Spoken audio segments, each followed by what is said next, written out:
In this gripping, real-life-inspired story, a powerful lesson unfolds inside the polished floors of a luxury car dealership.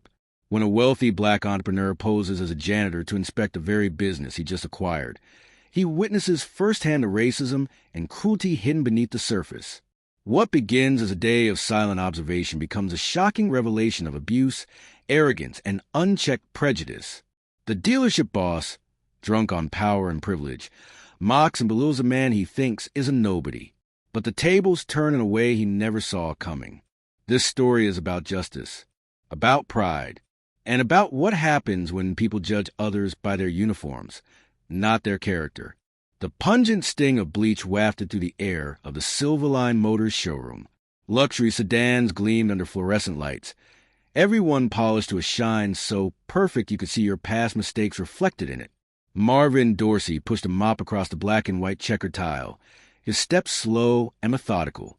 He wore a faded blue jumpsuit, his hands rough from years of real work, and his face bent in calm concentration.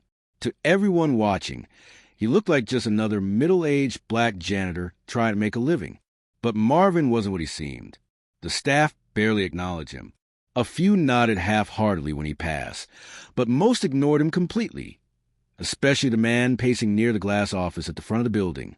That man was Steve Landon, general manager, part-time tyrant, and full-time jerk.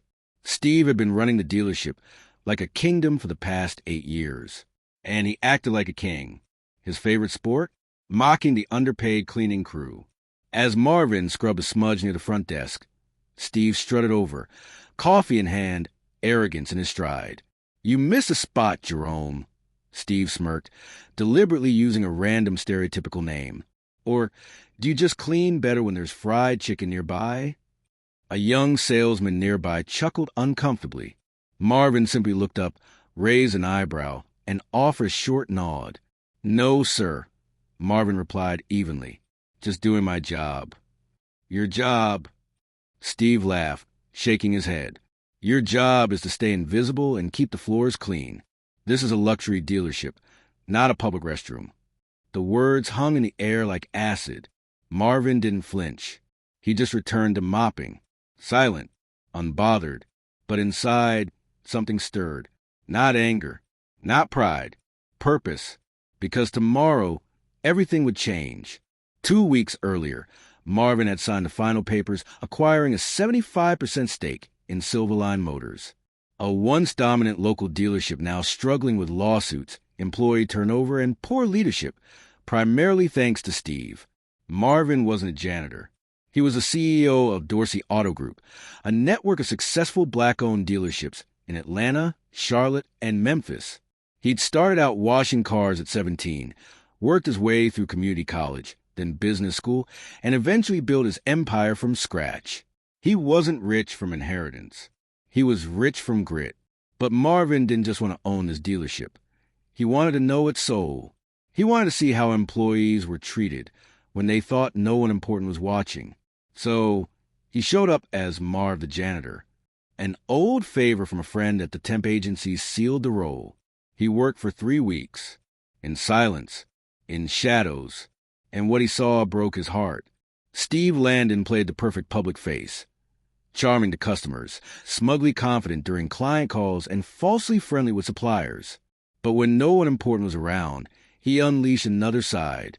Marvin watched Steve humiliate junior staff, make racist jokes about black customers who came in wearing hoodies, and promote less experienced white employees over highly qualified black ones. A sales associate named Janelle, a single mother with impeccable numbers and glowing reviews, had been denied a promotion 3 times. Meanwhile, a white intern with barely 2 months of experience was promoted to sales lead. "Customers like faces that make them feel safe," Steve whispered to another manager. Marvin heard it.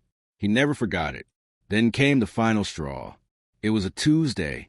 Rain fell heavy on the lot, and the showroom was quiet.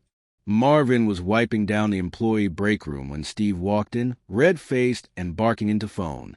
"No, I don't care what HR says," he snarled.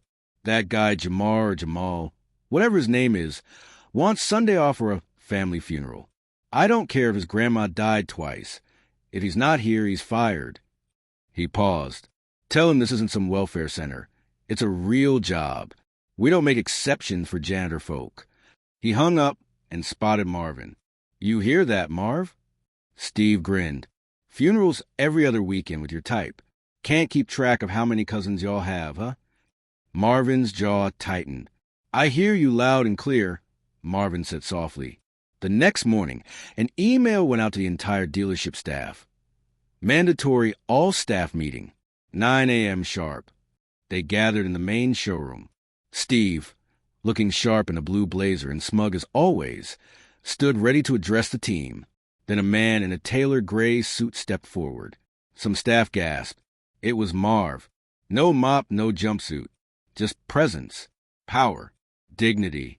Good morning, Marvin said, voice clear, calm, and commanding. For those who don't recognize me out of uniform, my name is Marvin Dorsey.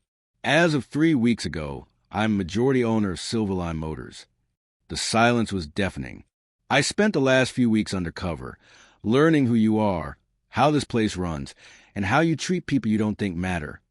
Eyes darted, jaws dropped. Steve's face turned ghost white. And let me be clear, Marvin continued. What I saw was unacceptable. Steve tried to speak. Sir, Marvin, I mean Mr. Dorsey, there must be a misunderstanding. No misunderstanding, Marvin interrupted. You're terminated. Effective immediately. Security will escort you out. Gasps erupted. Janelle and others clapped quietly. Marvin turned to the rest. If you work hard, treat people with respect, and believe in building something greater, you have nothing to worry about. In fact, you'll have more support than ever. But if you think it's okay to judge people by their uniforms, their color, or their background, this is not the place for you. And just like that, a new chapter began at Silverline Motors. In the weeks that followed, the dealership changed. Employees were promoted based on merit. Diversity training was implemented. Sales soared. Customers returned. And Marvin?